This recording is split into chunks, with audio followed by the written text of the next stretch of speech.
Hi guys, welcome back to my channel. ఈ రోజు IITs లో ప్లేస్మెంట్స్ ఎలా జరుగుతుంది ఆ ప్రొసీజర్ అంతా మనం డిస్కస్ చేద్దాం. అలాగే నేను ఫైనల్ ఇయర్ కదా, నాకు ప్లేస్మెంట్ వచ్చిందా రాలేదా అవన్నీ కూడా మనం డిస్కస్ చేద్దాం. ఎండ్ వరకు వీడియోని చూడండి. ఫైనల్ ఇయర్ స్టార్ట్ అవ్వగానే యాక్చువల్లీ ఫైనల్ ఇయర్ మనకి ఆగస్ట్ లో స్టార్ట్ అయిపోతుంది. So August, September, October actually companies అన్ని అక్టోబర్ లో రావడం స్టార్ట్ అయిపోతాయి. మాకు ఒక పోర్టల్ ఉంటుంది, ప్లేస్మెంట్ పోర్టల్, ఓసీఎస్ అని, ఆఫీస్ ఆఫ్ కెరీర్ సర్వీసెస్. దాంట్లో మేము ముందుగానే రిజిస్టర్ చేసుకొని మా రెజ్యూమెస్, మా స్కిల్స్ అవన్నీ మేము అప్లోడ్ చేసుకుంటాం. ప్రూఫ్స్ తో సహా మనం అప్లోడ్ చేసుకుంటాం. అప్పుడు ప్లేస్మెంట్ కోఆర్డినేటర్స్ సార్ ఉంటారు, నేను కూడా ఒక ప్లేస్మెంట్ కోఆర్డినేటర్. వాళ్ళు మన స్కిల్స్ అన్ని వెరిఫై చేసి అప్పుడు you are eligible to apply with those skills or with that resume. అయితే కంపెనీ కూడా ఇలాంటి ఒక పోర్టల్లో రిజిస్టర్ చేసుకొని అప్పుడు అప్లికేషన్ డేట్ అదంతా ఫిక్స్ చేస్తారు. ఎప్పుడు ఓపెన్ అవ్వాలి, ఎప్పుడు క్లోజ్ అవ్వాలని ప్లేస్మెంట్ కోఆర్డినేటర్ ఫిక్స్ చేస్తాడు. కంపెనీ ఓసీఎస్ లో రిజిస్టర్ అయ్యి దాని తర్వాత అప్లికేషన్ డేట్ ఓపెన్ అవ్వగానే స్టూడెంట్స్ అందరు, ఎలిజిబుల్ స్టూడెంట్స్ అందరూ దానికి అప్లై చేసుకుంటారు. దాని తర్వాత అప్లై చేసినాక టెస్ట్స్ ఉంటాయి, ఆన్లైన్ టెస్ట్. అక్టోబర్ నుంచే మోస్ట్ ఆఫ్ ది కంపెనీస్, చాలా మటుకు కంపెనీస్ వస్తూనే ఉంటాయి, రెగ్యులర్ గా టెస్ట్ పెడుతూనే ఉంటాయి. మాకు డేలో 3-4 ఎగ్జామ్స్ జరిగిన రోజులు కూడా ఉన్నాయి. హై ప్యాకేజెస్, మంచి కంపెనీస్, టాప్ కంపెనీస్ అన్ని కూడా మోస్ట్లీ స్టార్టింగ్ లోనే వచ్చేస్తాయి. అవి టెస్ట్ పెట్టే ముందు కంపెనీస్ వచ్చి పీపీటీ తీసుకుంటాయి. పీపీటీ అంటే ప్రీ ప్లేస్మెంట్ టాక్ అని ఉంటుంది. అవి రోల్ గురించి, కంపెనీ గురించి డిస్కస్ చేస్తారు. ఇక మనకి ఆ కంపెనీ నచ్చి, ఆ రోల్ నచ్చితే మనం దానికి అప్లై చేసుకోవచ్చు.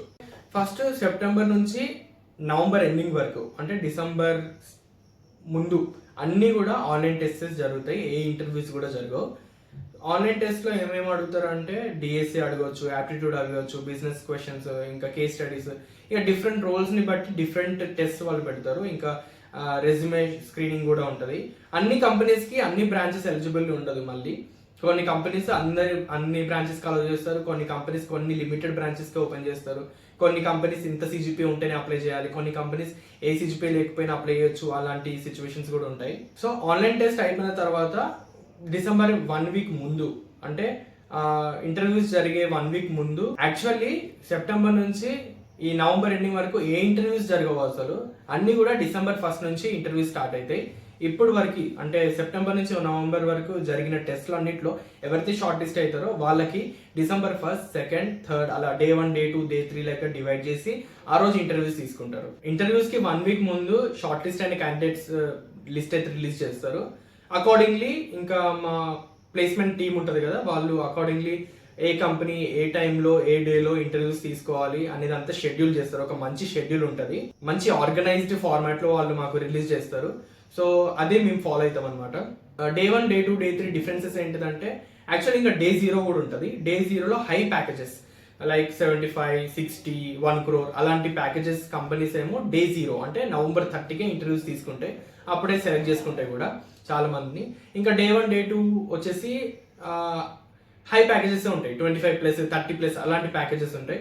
ఇంకా డే 3 అలాగా, డే 3, డే 4 అలాగా వెళ్తూ ఉంటే ప్యాకేజెస్ కొంచెం తగ్గుతూ ఉంటుంది రేంజ్.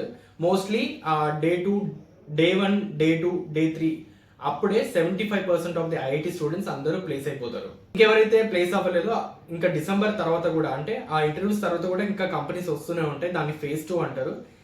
ఫస్ట్ ఫేజ్ 1 ఎప్పటి నుంచి ఎప్పటి వరకు అంటే సెప్టెంబర్ నుంచి నవంబర్ ఎండింగ్, డిసెంబర్ వరకు ఫేజ్ 1 అంటారు. దాని తర్వాత జరిగేటి అన్ని ఫేజ్ 2. సో దానిలో కూడా మంచి కంపెనీస్ వస్తాయి, ఇంకా స్టార్ట్అప్స్ వస్తాయి, కొంచెం ప్యాకేజెస్ తగ్గుతాయి అనమాట. అవి అప్పుడే టెస్ట్ కండక్ట్ చేసి అప్పటికప్పుడే షార్ట్ లిస్ట్ రిలీజ్ చేసి ఇంటర్వ్యూస్ తీసుకుంటారు. కానీ ఫేజ్ 1లో అలా కాదు, అన్ని టెస్ట్ ఒకేసారి జరిగి షార్ట్ లిస్ట్ చేసి ఇంటర్వ్యూస్ అన్ని డిసెంబర్ 1st వీక్ లో జరుగుతుంది. కానీ ఫేజ్ 2లో వచ్చేసరికి అన్ని టెస్టులు జరుగుతుంది, షార్ట్ లిస్ట్ చేస్తారు, అప్పటికప్పుడే ఇంటర్వ్యూస్ తీసుకుంటారు, సెలెక్ట్ చేసుకుంటారు. ఇంకో పాయింట్ ఏంటిదంటే మా కాలేజ్ వాళ్ళు ఇది ఒక పాలసీ ఫాలో అవుతారు, 1 offer per 1 student. అంటే ఒక్క స్టూడెంట్ కి ఒక ఆఫరే అని ఒక పాలసీ వాళ్ళు ఫాలో అవుతారు. ఇప్పుడు సపోజ్ నాకు ఒక ప్లేస్మెంట్ వచ్చింది, నేను ఒక కంపెనీలో సెలెక్ట్ అయిపోయినా, ఐదర్ నేను దాన్ని రిజెక్ట్ చేసినా, దాన్ని యాక్సెప్ట్ చేసినా, you will be out of the placements. అది ఎవరైనా కావచ్చు, ఎంత ప్యాకేజ్ అయినా, ఏ కంపెనీ అయినా, నీకు నచ్చిందైనా నచ్చకపోయినా నువ్వు దాన్ని యాక్సెప్ట్ చేయాలి, లేకపోతే రిజెక్ట్ చేయాలి once you are selected. So ఇదన్నమాట ప్రొసీజర్. ఐఐటీస్ లో ప్లేస్మెంట్స్ ఇలా జరుగుతాయి. ఈ ఇయర్ ప్లేస్మెంట్స్ అయితే చాలా బాగా జరిగినాయి. మోస్ట్ ఆఫ్ ది స్టూడెంట్స్ అందరూ ప్లేస్ అయిపోయారు, చాలా కొంతమంది మిగిలిళ్ళు. వాళ్ళు కూడా మేబీ హైయర్ స్టడీస్ వేరే ప్లాన్స్ ఉన్నాయి వాళ్ళకి. కొంతమంది రిజిస్టర్ చేసుకోలేదు ప్లేస్మెంట్స్కి, వాళ్ళు maybe they are going for higher studies అనుకుంటా. And still they are trying. ఇంకా కంపెనీస్ వస్తూనే ఉన్నాయి. యాక్చువల్లీ మే ఫస్ట్ వీక్ వరకు వస్తూనే ఉంటాయి అనుకుంటా మోస్ట్లీ కంపెనీస్. మా బ్యాచ్లో అయితే, మా క్లాస్లో అయితే అందరూ ప్లేస్ అయిపోయారు బై గాడ్స్ గ్రేస్. నా ప్లేస్మెంట్ విషయానికి వచ్చేస్తే ప్యాకేజ్ ఏంటి, నా కంపెనీ ఏంటి, చాలా మంది ఇంకా అడుగుతూ ఉండొచ్చు, అంటే చాలా మందికి డౌట్ ఉండొచ్చు. నేను అది నెక్స్ట్ వీడియో షేర్ చేద్దాం అనుకుంటున్నా. ఒక లాంగ్ డెడికేటెడ్ వీడియో ఓన్లీ నా ప్లేస్మెంట్ జర్నీ కోసం చేద్దాం అనుకుంటున్నా.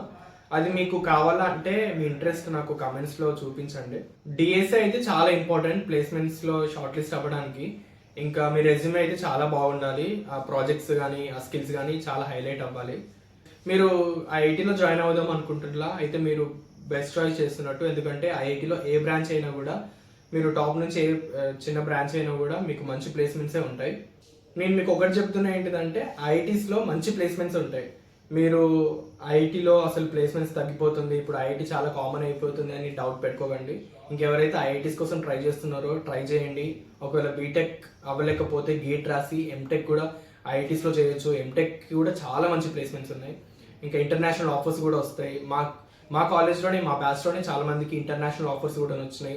జపాన్ కంపెనీస్ నుంచి, ఇంకా యూరోప్ నుంచి, అలాంటి చాలా చాలా మంచి ఆఫర్సే వచ్చినాయి. So you should consider joining IIT, బీటెక్లో అయినా ఎంటెక్లో అయినా. ఎంటెక్ ప్రిఫరబుల్లీ మీరు ఒక సిఎస్, ఏఐ టాప్ సర్క్యూటల్ బ్రాంచెస్లో ఉంటే చాలా బెనిఫిట్ ఉంటుంది.